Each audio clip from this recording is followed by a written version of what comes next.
Hi, Dr. Fagan. It's good to see you. We get to spend a couple times together this week. Welcome. Great to have you Am here I today. am I the only one here? You are at this stage, but we've got other people coming. It looks like Justin is hopping on as well, and we're expecting some others to trickle in as well. Dr. Fagan, while we're having people come in, how about you introduce yourself? I think most of us have met you, but Bobby probably hasn't yet. Tell him who you are, what you do, and tell us just one win from recently, Dr. Fagan. Um, so I'm Helen Fagan, and please feel free to call me Helen. I am the founder of Helen Fagan and Associates. We are a very small consulting, coaching, leadership development firm. Having come out of academia and doing research in leaders and leadership development from the neurological as well as the emotional intelligence side of things. So, and a win recently, I would say we had a wonderful session at the Omaha Zoo with the people leaders yesterday, and they were just so engaged. And I love when a group of leaders are just hungry and want to learn and apply things right away. So that just felt wonderful.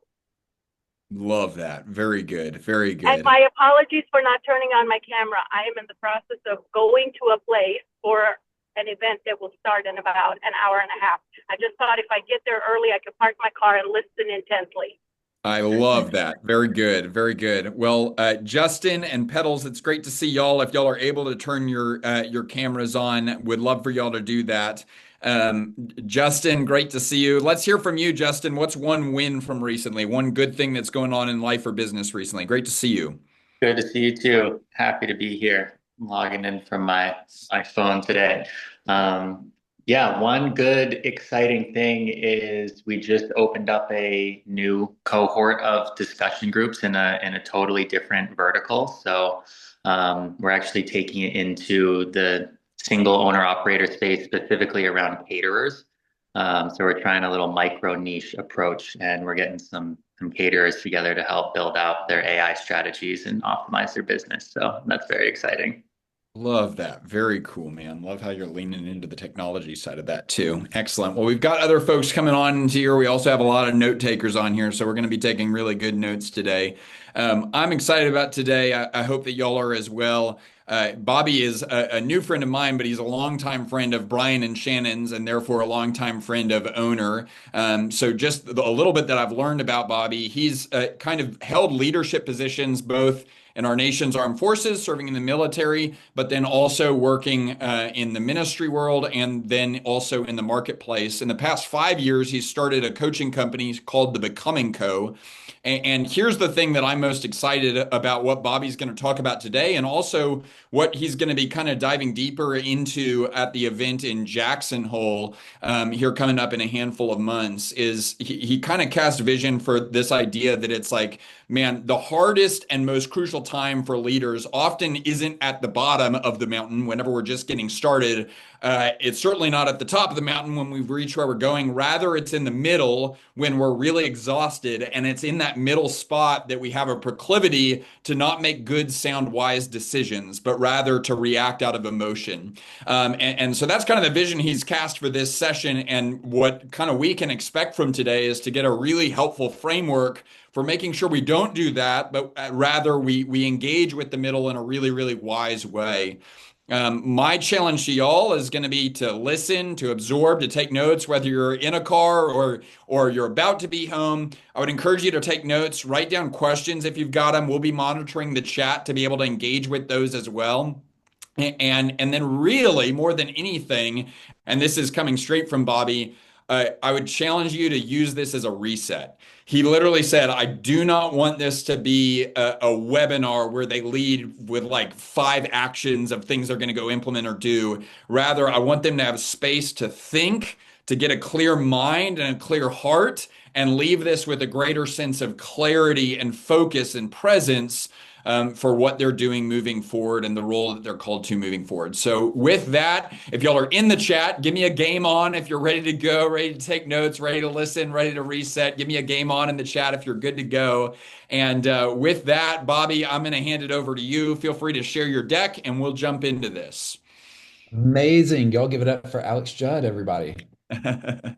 It's so fun to see you on the call today. I'm super grateful. I love the owner community. And so I love our time together today. So whether you're here live or if you're watching later, welcome, welcome. In addition to Game On, if you don't mind, drop in the chat where you're zooming in from. What state are you in? That's always super interesting.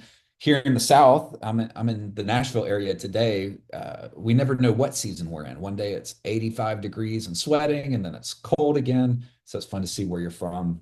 Well, as Alex said, I'm super grateful to be on the call. Let me tell you what today is and what it isn't.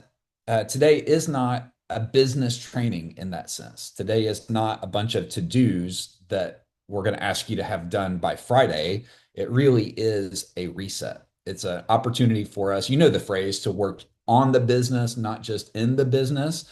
But one of the things that often gets left out is the actual owner in the process. And so we love this community because we get to look at people that are owners. So today, I want to talk about four different capacity killers. The theme all month and part of this quarter is to think about the owner's capacity. And it's going to start with a lot of honesty. So let me start with just a question on the screen. And here's the question. As you think about decisions that you've made, have you ever made a decision that later you realize was actually a reaction? Have you ever made a decision that later you realized you were reacting to it?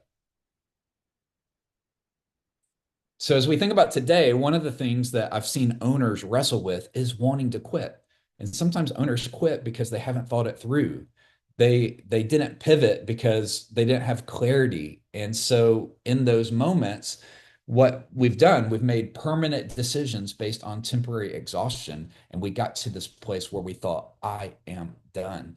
And a lot of times owners won't say this out loud because we don't have a safe community like owner to do that within. But one of the things that happens when you're sitting in rooms of people like us is some of the biggest decisions that we regret. I'm telling you, some of the biggest things that we look back on and wish we could do differently, they weren't made in the boardroom. They weren't made at the team strategic retreat when we were mapping it all out.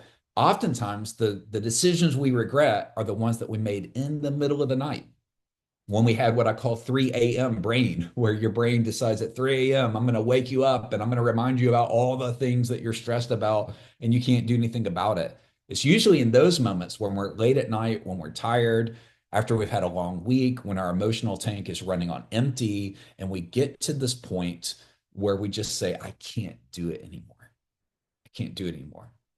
And I don't know if you felt that recently, but I just want to invite you for the next few minutes that we're together, that this is a great place to be honest. Like there's no judgment in this Zoom room. There's no judgment within this community. We're in this together.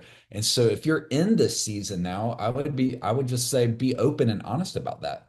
But maybe you're not in this moment yet, or maybe you're not in it currently, but maybe today's content is going to help you in that season when the shininess wears off and that season is Alex mentioned once you start the climb and you get halfway up and you get tired. A lot of times, what happens if we're not careful is we make a hire that we were rushing to do. We have a conversation or didn't have the conversation because we didn't have bandwidth, or we end up in a direction change or a relationship that's strained because there's pressure around us. And so I would love in the comments below, if you're willing to break the ice, if you're willing to be brave, just answer this question. If you've ever made a major decision from exhaustion instead of clarity, just drop the number 1 in the comments. If you've ever made a decision out of exhaustion instead of clarity, drop a 1 in the comments. I'm going to bring the chat up here so I can see it. You've got some ones in the comments, Bobby, just so you know.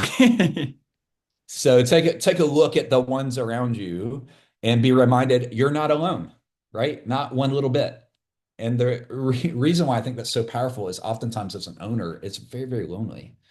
Oftentimes as an owner, everybody's looking at you for answers and for you to have all the decisions made and all the things.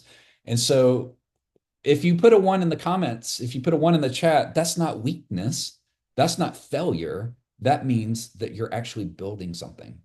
You're actually building something. And it means you're human. So congratulations, you're normal. You're normal. And so I think today's going to be super helpful. This is all lived experience for me. Let me tell you just a little bit about me. This is not about me, but I know sometimes you're like, well, who is this guy? So I live north of Atlanta. My wife Laura and I live on Lake Lanier, which is about an hour north of Atlanta. We absolutely love it. We love lake weather. We love getting people out on the water. We love just hosting folks. As Alex mentioned, I've done a lot of different things. I've been a student of leadership probably since I was a middle schooler, not because somebody said, you've got to learn about it, but I've always been intrigued by how certain people can move a room, or certain people can move an organization, or certain people can make an impact just through that leadership influence and leadership skills. So I've been studying it my whole life, and it included time in the military where I saw up close and comfortable that leadership under pressure isn't just an occasional thing. Leadership under pressure is a real everyday thing, and we need resilient owners. We need resilient leaders. And so throughout that time, I've done a lot of different things. I've served a lot in nonprofit and church world, where we've impacted. This year, we're going to feed 85,000 senior adults in our community that live at or below the poverty line. We've helped over 2,000 teenagers get emotional help in the season that they're in. So there's a lot of impact we're doing. But one of my favorite things to do is to sit with owners and leaders and organizations to help them to think through the things that are getting in their way. And what's amazing is once you get behind those closed doors, and once people drop their guards and just, admit what's going on underneath the surface, real life gets better. And what I found is when the owner gets better, everything else gets better. When the owner starts thinking more clearly, when just that sense when the owner has more clarity, has more peace, is more comfortable in their skin, their marriages get better, their relationships get stronger, and the way that they lead gets even better. So my wife is amazing. I wish you could meet her. She's the better half. Also, we don't have any kiddos, but we do have a boss dog named Ollie that thinks he owns the place. And the truth is, maybe he does, and maybe I just haven't come to terms with it. But he's a 10-pound cockapoo dog, and so he's in charge of all the things. But my wife is really how I first got connected with Brian and Shannon. We met them in 2013 when Belay was still very, very small. And the last step in my wife's interview to join the team was going to dinner with Brian and Shannon and the kiddos. And so it was amazing to get to meet them. And then about a decade later, or a decade ago, a few years later, I was formally in a mentoring group with Brian, where he spent a year pouring into a small group of guys where every month we'd meet reading books, memorizing things, developing our leadership philosophy. And so my life has literally been marked and shaped by the miles. And so I've seen them from afar, I've seen them up close, I've seen them build things that outlast them. And so the reason I'm in the room is I have so much respect for the work that they're doing. So I'm just so honored to be here. One of the frameworks I just want to just think about is if you've ever had that moment where your decision is a reaction, if you've ever had that moment where you feel like later, man, I regret that I did that. I wish I could undo that. I wish I could unwind it. You've probably heard of these different moments that every leader hits. Like we have all of these things we're climbing, whether it's revenue targets or seasons of pressure or reputation. There's all of these moments. And if we're not careful, we'll push through them. If we're not careful, we'll keep pushing in exhaustion. And so one of the principles I just want to open with is simply the HALT principle, HALT, HALT. The H in HALT stands for hungry. The A in HALT stands for angry. The L in halt is lonely, and the T is tired. Now, in its original context, and maybe you've seen this before, but in the original context, the idea is never make a major decision when you're hungry, angry, lonely, or tired. When you're hungry, angry, lonely, or tired. And it's this idea that we all have emotions, and it's this idea that our emotions are real, but the truth is our emotions aren't always right. Our emotions aren't always right. And so if we're not careful, we'll make a major decision in the middle of a temporary situation. We'll make a permanent decision in the middle of a temporary exhaustion. And so I'm just curious in the chat, if you don't mind, drop a letter that represents one of these that you've felt most recently. H for hungry, A for angry, L for lonely, T for tired. Which one have you felt most recently? Look at all those H's, Alex. T, L, H. Yeah, maybe we should update the slide to say hangry, because I think that's a real thing. Do y'all agree with that? Like, I feel like hangry is a real thing. Well, the reason why I think it's important just to start there, it's a simple framework, but it is a reminder that we do react to the emotions that we're feeling. And so it's not a problem to have emotions. It's not a problem to feel those things, but what I want to encourage you to do is to have a reset that before you make a major decision, don't do it when one of these things are true or two of these things. Like if two or more of these things are true, that's a recipe for making a decision that maybe later you're going to regret. And so all of this today doesn't mean that you're failing. All of this doesn't mean that you're off course, that you're broken, that you're not cut out for it. It just simply means you're climbing. It just means you're climbing. It means that you're doing something that matters. And the reason why I start here is because there's a lot of owners that wonder, why am I not as joyful as the people I see at the cookout? And why does it seem like everybody else is getting ahead, but I'm frustrated in the middle of this moment? And I just want to encourage you, anytime you're building something of significance, anytime you're building something bigger than you that serves other people, there's going to be that internal battle inside all of us. And so I know I've said it, but I just want to remind you, you are human, you are normal, and you're in the right room today. You're in the right room. So as we think about what are these things that we're going to talk about, it's really not about pushing harder. It's not about pulling more levers. Today's not about more KPIs and KRAs and all the rest. Today really is about getting the clarity we need for the season that we're in. And so the counter move for all of this is instead of rushing faster, instead of trying to power through it and white knuckle it, and honestly, a lot of owners find themselves in that place where they're just white knuckling it, trying to get ahead. Today is meant to reorient us, basically to pull out the compass and basically repoint us to true north. And so that on the other side of this call, you can decide clearly. Because the truth is, some of you are in the middle of a major decision right now. Some of you are in the middle of something that's very consequential. And our hope today is to serve you well and help you find clarity on the other side. And in fact, the owner team has some wonderful resources beyond the call today that I think is going to help you take this just from theory into real action. And so here's the danger of why leaders oftentimes want to walk away and want to quit. It's not because they're lazy. It's not because they're not committed. It's not because of any of those things. It's just that they're carrying a weight without relief. They're carrying a weight without relief. And man, let's hit pause today. And so here's practice number one. If you're a note taker, here is practice number one that I want to encourage every single one of us to do. And I'm going to do this myself in my journal this week is number one, start by naming the weight that you feel. Name the weight that you feel. Oftentimes, there's a heaviness in the heart of an owner. There's a heaviness underneath the surface. Maybe you still show up for clients with a big smile on your face, and maybe you still show up to your team with a lot of energy, but underneath that, oftentimes there's this hidden weight, this heaviness, right? The sense of heaviness. Sometimes you feel it in your chest. Sometimes you just feel it in your spirit. Sometimes you just feel it inside of you. And what happens a lot of times is we never name what it is. We never name what it is. We never diagnose where that heaviness is coming from. And the reason why I think that's dangerous for us as owners, as leaders, as people that want to make a difference in our community, when you don't name it, you can't lead it, right? You cannot lead what you refuse to name. And so underneath the surface, there's a weight, there's a heaviness, and there's something powerful about putting a name to it. And I put it on this slide. One of the biggest ones that I find in the life of owners that I get to coach and walk through life with is just simple discouragement. Like discouragement, not dramatic kind of discouragement, not the kind of discouragement where everything visibly falls apart, but more of this low grade fever type of discouragement that's underneath the surface.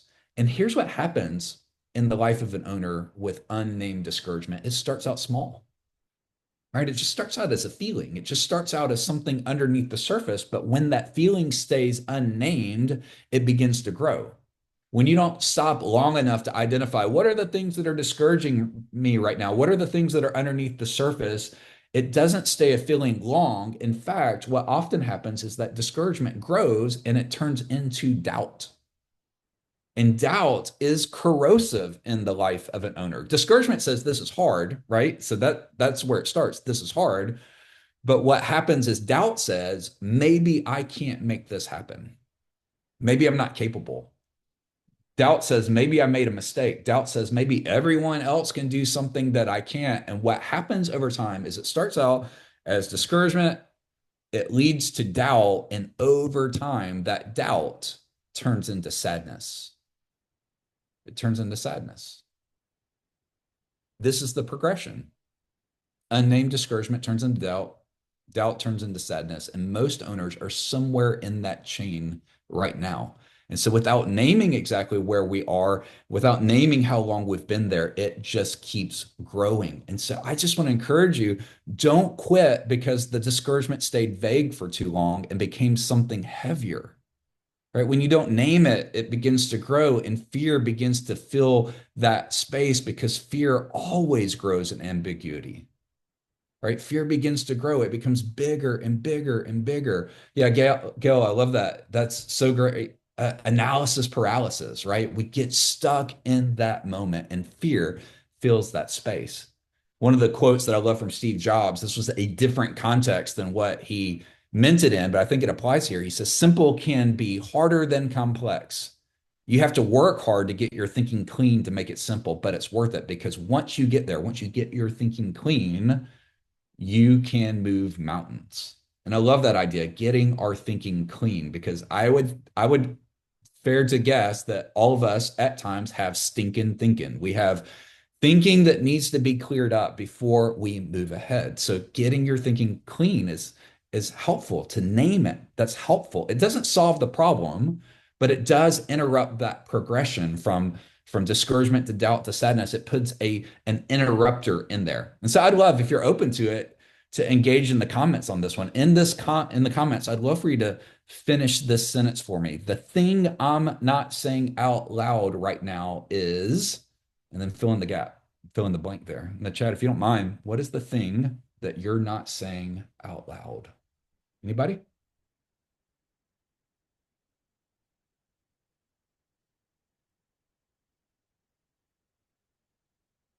Yeah, tired. Yeah, that's a big one for sure. Anyone else?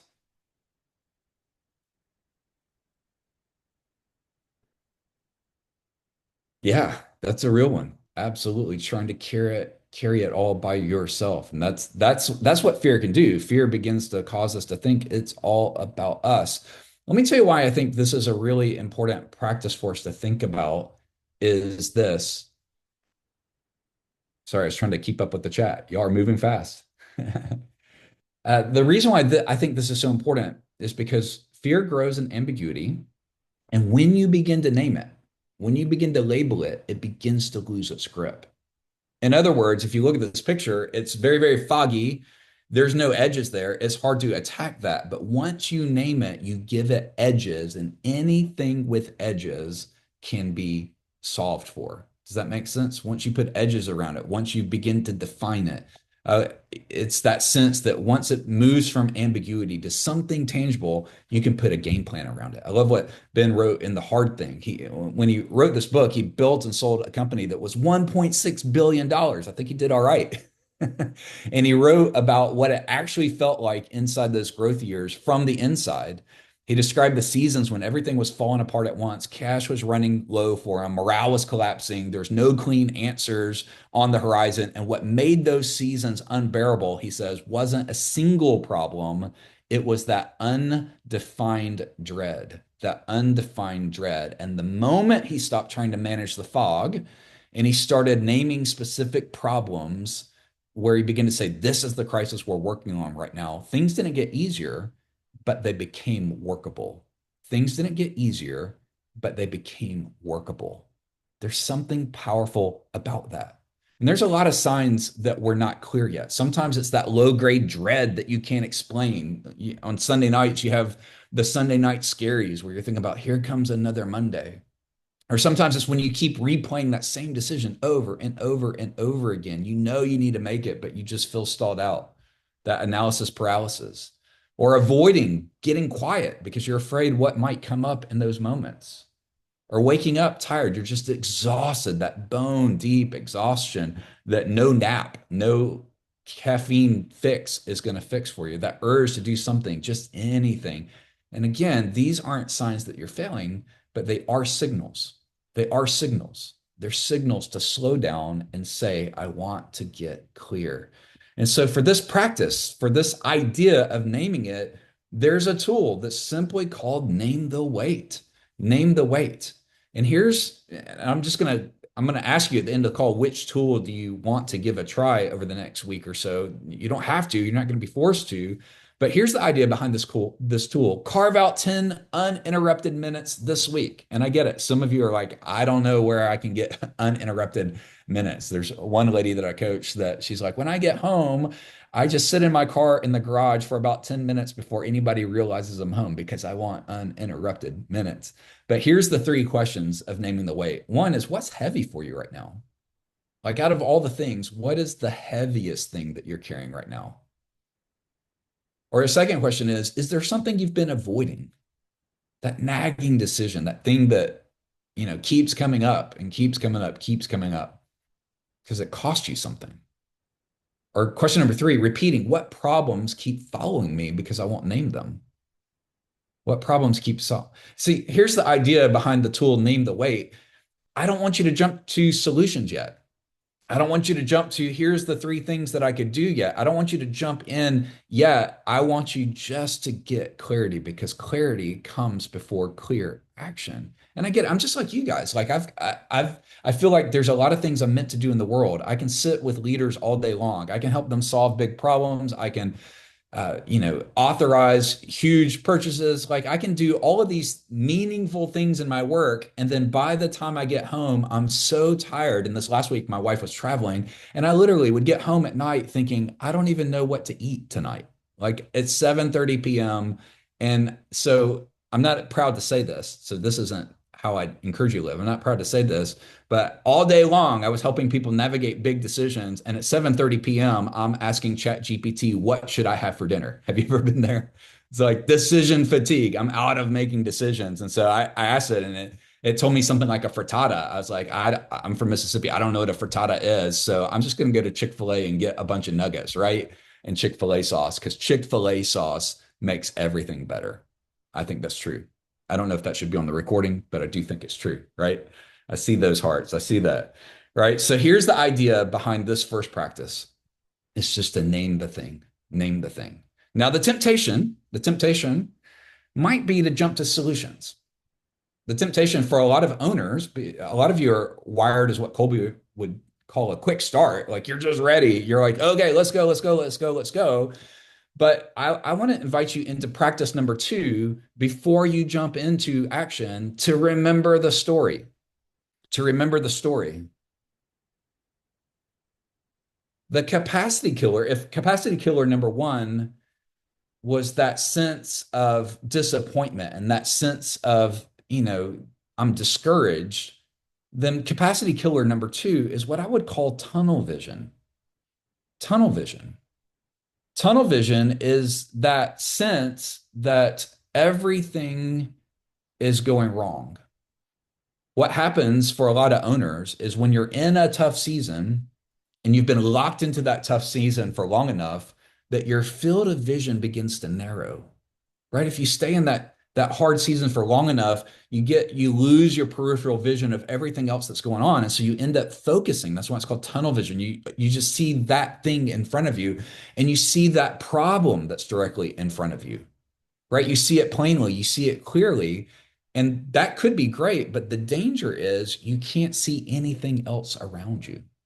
It's sort of like when you bought that new car, right? Before you bought that new car, you're like, I don't see many of these cars out there. This is a pretty cool car. And then the moment you buy it, you see it everywhere. Well, it happens for a lot of leaders when we find ourselves in tunnel vision. Once you see the problem, it's the thing that you see everywhere you go. That's the only thing you see. And sometimes when I sit with owners, they're like, well, Bobby, that's just realistic. Well, Bobby, I'm just saying it like it is. And I appreciate that. But if all you see is the problem itself, I don't think that's realism. I think that's clear thinking that has been fogged by tunnel vision. You've gotten so fixated on the broken that you can't see everything else. It's actually a symptom, right? This is a symptom to look out for. And so tired owners begin to believe maybe this is the way it's going to be from here on out, right? Tunnel vision makes you think it's never going to get better. So I'm just curious, in the chat below, think about the hardest season you've ever had in your business. Like, think about a hard season, either personally, professionally, in your business that you've had. And you don't have to name it, but just drop the year in the chat below. Drop the year that you went through that season. I'm just curious when that was for a lot of us. 2025? Yeah, very recent. 2023? Anybody else? 2022? 23? 23? Yeah, I'll put in there, for me, my leadership was stretched like crazy during 2020, 2016. Yeah. The reason why I bring that up is I want to remind you that that hard season, nobody said 2026, did they? So that hard season was not the end of your story, right? That hard season was not the end of your story. It was a chapter in the story, right? It's not the whole story. It's that you so far have survived 100% of the hard seasons in your business. You have survived 100% of the hard seasons in your business. And so my hope is that would be encouraging to you, that in the middle of hard seasons, in the middle where fear says nothing's working out, that you would stay connected to your passion in the middle of it. In his book about Nike, the founder of Nike, Phil Knight, in Shoe Dogs, talked about just the journey that Nike went through. I don't know if you've read this, but he wrote about seasons where the company was days away from collapse. He talked about when banks were threatening to pull their credit. He talked about when shipments were stuck overseas. There was no obvious wind in sight. And in those moments, he didn't describe feeling confident. What he described was feeling committed, right? He didn't describe feeling confident. He described feeling committed. And the reason why I want to make that distinction is because confidence is a feeling. It can come and go. Confidence can go up and down, right? It's feelings. Feelings are real, but they're not always right. Feelings are sometimes like a 3-year-old that's hyped up on sugar. One minute they're, woo, this is great. And the next minute they're crashing and burning. And so confidence is a feeling. So don't trust the feeling. But what you can do is, even when you don't feel confident, you can make a choice. And that choice can be, I'm going to stay committed. Does that make sense? There's a difference between an emotion that I'm reacting to and a decision, a choice that I'm making as an owner to say, I can stay committed even when it feels tough, even when it feels tough. And I know many of you have probably watched the original Owner documentary. If you haven't watched it yet, I would encourage you to watch it and get the story. But you see this scene of the Georgia dinner. You hear owners around the table saying things that I think they've never said out loud before. There's an owner that talked about going into depression after laying off 4 people. I'm like, that's real life. Or there's a woman whose 4-year-old drew a picture of her crying, and that was a wake-up call for her. Or the person who described 550 days of showing up to work and losing money every single day. None of those were people who had bad businesses, but those are people that were describing a season where they lost perspective to see why their work was worth continuing, right? Why their work was worth continuing. They lost perspective. And so the tool, maybe this is the tool for you. Maybe tool number 1, you're like, yeah, that's great, but that one's not for me. The tool for this one is to say, what would happen if you built some perspective anchors into your life? What if you dropped some anchors in the middle of the storm that stabilizes you? What if, here's some examples. What if one of those anchors that you literally put somewhere visible, like maybe you put it next to your coffee maker, maybe you put it next to your toothbrush, but what if you had one customer story, like a honest, true, real person whose life is different because of what you built? Just that reminder, one person that was different. Or how about a team moment, right? What about a time when someone grew because of the environment that you created, right? That's an anchor, right? That's an anchor. Or what about this one sentence? If you could answer this question, why does this company exist beyond just revenue? when you write that sentence down and keep it visible, these are what I would call perspective anchors. They're this reminder in the middle of the tunnel vision, in the middle of the storm, that the storm is real, but it's not permanent. It's a chapter. It's not the end of the story.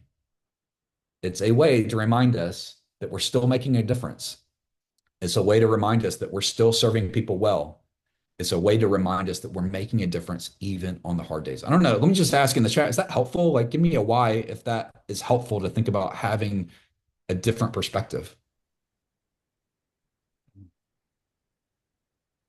Yeah. Yeah. Perspective is powerful. Perspective is powerful. Here's practice number 3. So we're thinking about these and they build on each other in a lot of different ways. But this is powerful to think about. Practice number 3 is to lighten up, to lighten up. And I'll tell you what I mean by that. The capacity killer for this one is the one that a lot of times is the most painful to talk about. Like if we were to grab coffee, this might be the one that honestly brings up the most emotion because this one has to do with people. Like this one has to do with people. If you've been owning, if you've been leading, if you've been building, chances are people have let you down at some point.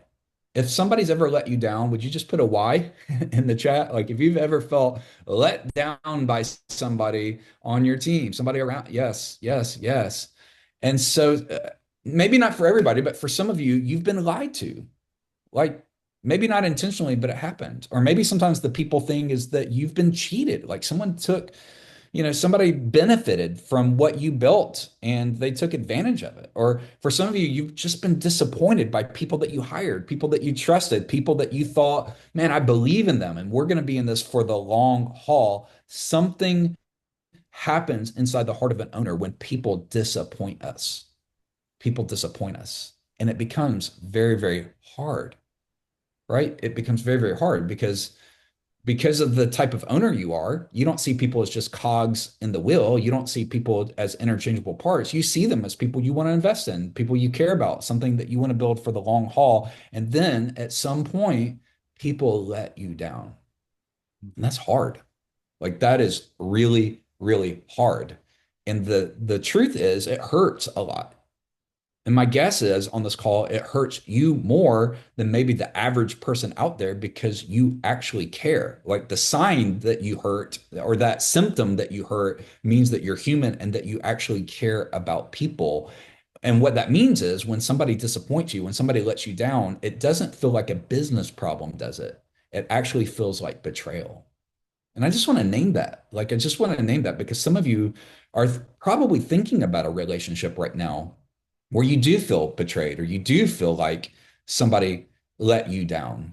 And here's why I think this is a capacity killer, because the temptation would be to say, well, if this person let me down, I'm never going to trust people again. Now, again, most of the time we would not say that out loud, but internally, if we're not careful, we get a little bit jaded. And if we're not careful, we end up isolating ourselves from people. And we end up with less trust, and it shrinks our capacity. Does it make sense? And so our hearts get hard. We get, I have a friend that says it this way. Sometimes people are peoply, and I don't know exactly what that means, but I'm like, that's true. Like sometimes people are just a little much. But here's the reason why I call this lighten up. I'm not excusing anybody's bad behavior. I'm not saying like if they ripped you off, I'm not saying that was right. But what I am saying is don't lose perspective because here's what I believe. We all have blind spots. We're all broken. Like every single person on our team, every single person that's disappointed us. And the truth is me talking on this call, I'm broken. And so the reason why I say lighten up because the hidden capacity killer is when we quit trusting and we move to self-protection. Most owners don't quit because of failure. They quit because of disappointment. And most of that disappointment isn't about a person's character. It's just about that they're human and they're flawed. And so here's the line at the bottom of the slide. You can't disappoint an expectation you never stated. And so the reason why I just want to surface this one today is to ask the question, is there a gap between what we expect of our team as an owner versus what they hear us say? In other words, are they clear on what the expectations are? Because what I've learned the hard way over time in leading my teams is that they can't read my mind. And so there'd be times that I would be frustrated. There'd be times that I would be ticked off, to be honest. There'd be times where I'm just wondering, what is up with this person? And the reality is, once on further reflection, and usually because my coach asked me the hard questions, it's like I actually did not make my expectations clear. I was, I was, hinting at it without spelling it out. And so I would love just in the chat below, like on a scale of 1 to 10, like 10 is you feel like your team has perfect clarity. 1 is there's a lot of fog. Again, 10 is, man, they're crystal clear on what I expect of them versus 1 is it's just fog. What would you, if you had to self-evaluate, how clear do you think your team is on what you expect? 10 perfectly clear. 1, a lot of fog. Yeah, 6 is honest. Yeah. 8, I love that. I love that. Yeah. Yeah. I've never met anybody that says I'm a 10 after out of 10, right? I'm not, 10 out of 10, there's always room to grow, where there's always room to grow. And so I love this idea of giving space for that. Because I'll be honest with you, I have moments where I've been the one that's let people down. I've had moments where I've been the one that have disappointed people. I've had those moments where I forgot to follow through or I said the wrong thing in the middle of that moment. And what I've realized in those moments, what I would hope is somebody would extend grace to me. And in a similar way, if somebody on my team is having a bad day, I want to be that kind of owner, that leader that extends grace to them. And so this tool for practice number 3 is just this idea of saying, I want to reset expectations. Here's a way to think about it. Ask yourself, are the expectations that I have, are they assumed but never have been stated out loud? Like, have I actually said them out loud? Or question number 2, where am I expecting someone to carry weight that they were never designed to carry? Like they don't have the capacity for it, or they're not wired for it. Or a third question to ask is, where do I need to replace silent frustration with an actual conversation? And this is the big one for me. One of the areas I've had to grow in is having candid conversations, like what we'd call crucial conversations. And so for me, is anytime I feel frustrated, instead of seeing frustration as a negative thing, now it's become a signal to me to say, hey, I need to walk towards this. I need to walk towards this conversation. So this tool is meant to say, hey, let's reset expectations. So for some of you, the tool that's going to be super helpful is to name it. For others of you, it's going to have some perspective anchors. For some of you, it's to reset expectations. Let me give you one final rhythm, and then I'd love to open it up for us to field any questions or comments, anything you guys want to add to the conversation today. But practice number 4 is what I would call finding your fire. Finding your fire. This 4th capacity killer, and this is the one that's hardest to admit out loud, is when you find yourself in a place where you wonder, what's the point anyway? Right? The killer is pointlessness. And the line here is when owners lose their meeting, their business doesn't fail first, the owner does. This is a quiet, subtle one, but it's super powerful because here's what happens. Pointlessness doesn't announce itself. It sneaks its way in on an ordinary Tuesday when you're answering the same emails or you're having the same conversations or you're running through the same problems again, and you begin to wonder, does this actually matter? Like, is this really what I gave my life for? Like, am I actually making a difference in the world around me? If I walked away today, would anybody actually notice? If our business went away, would anybody actually know? It's that loss of the sense that anything is worth it. And in that moment, what I found is metrics won't rescue you. Having a great dashboard that has a bunch of metrics, it's important. Like, you should definitely do that.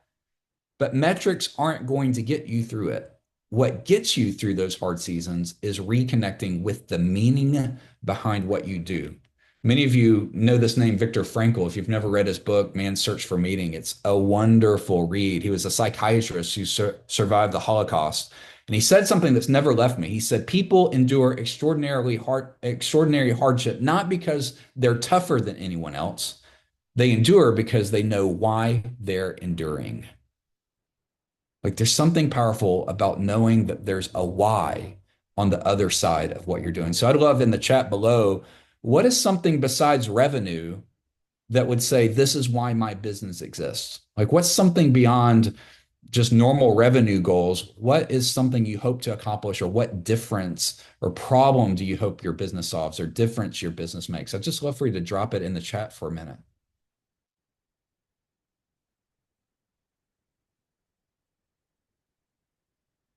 Yeah, finish well. That's huge. Like what a gift that is for people that are making that transition in life to say, I want to finish well. Yeah, Clarissa, the question is, what is one thing you hope your business accomplishes beyond revenue? What is one thing that you hope would be different? Or what problem do you hope to solve outside of revenue? Yeah. Yeah. And what I want to encourage you to think about is this becomes your scoreboard. Like there's an owner in this community that works in wellness and community. She gets out of bed every day because she likes watching people get access to something that she never had before. Or there's an owner in our community that's a second generation, building a second generation business. He's building this business to hand to someone else. He's building something that literally will outlast him.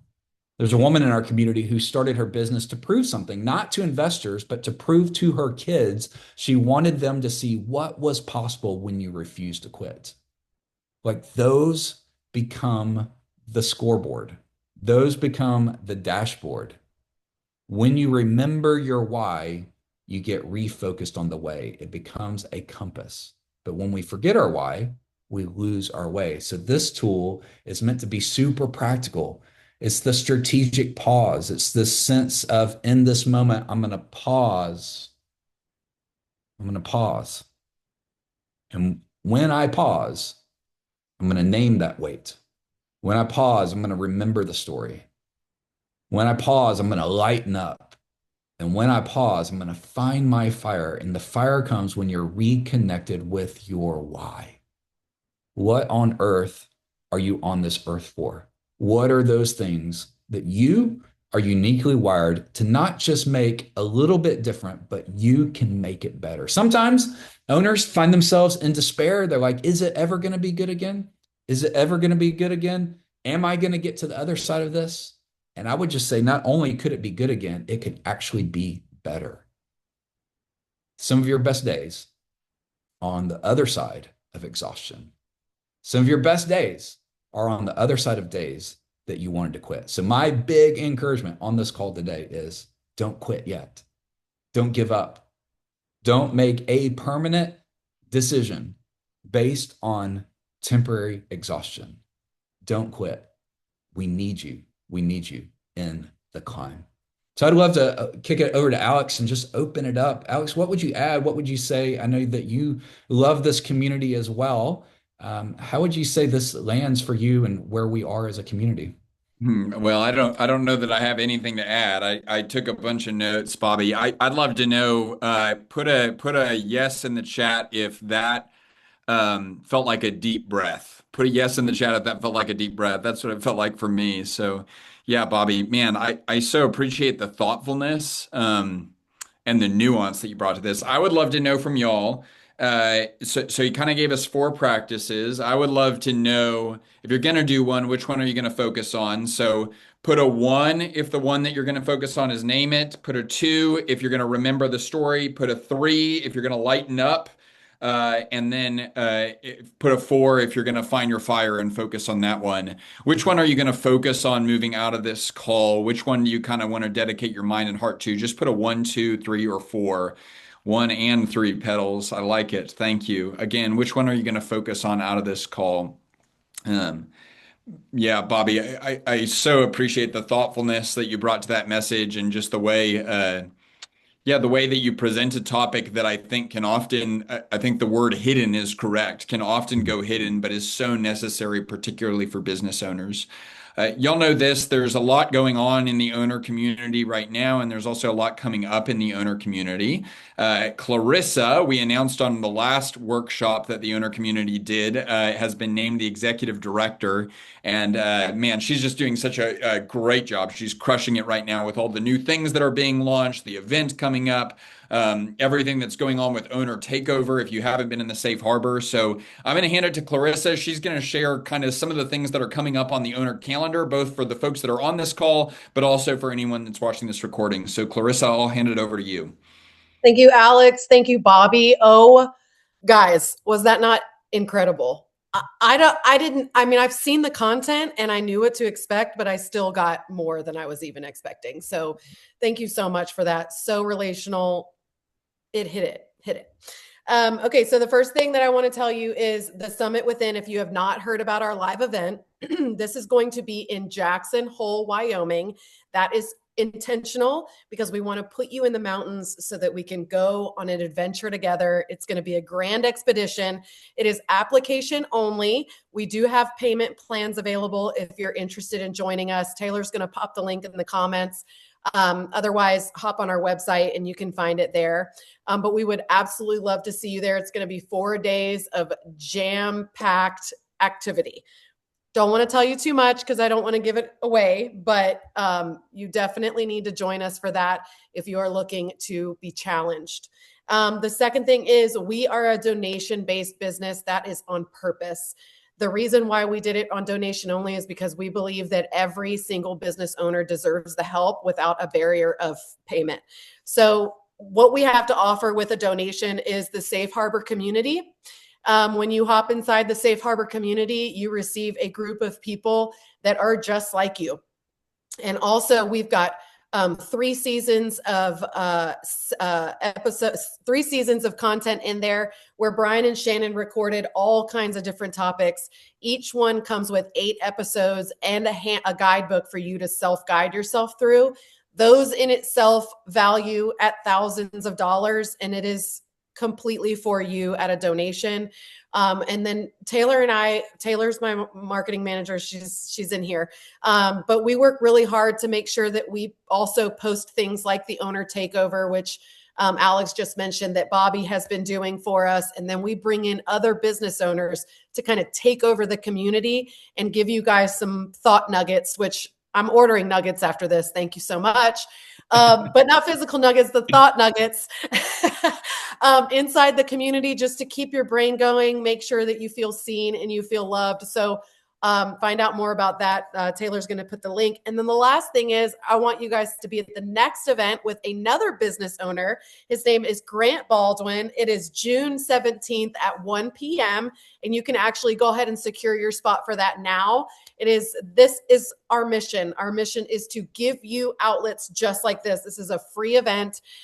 We have donors that are helping us provide things like this just for you because we believe in business owners. So that pretty much does it for us. Look, we're ahead of schedule today. We didn't even keep you until the end. Let's tell Bobby, thank you. We can go like this. We can give him little sprinkles. Thank you so much, Bobby. I hope to see you in the community. And if you want to learn more before you join, reach out to me, clarissa.gibson@o-nr.org. Reach out to me. I'd love to tell you more about it before you join. Otherwise, I hope you guys have a wonderful day. Thank you for coming. Thank you for listening. And hopefully we'll see you in the community. Thank y'all. We'll see you. Thanks, Bobby. See y'all. Thank you.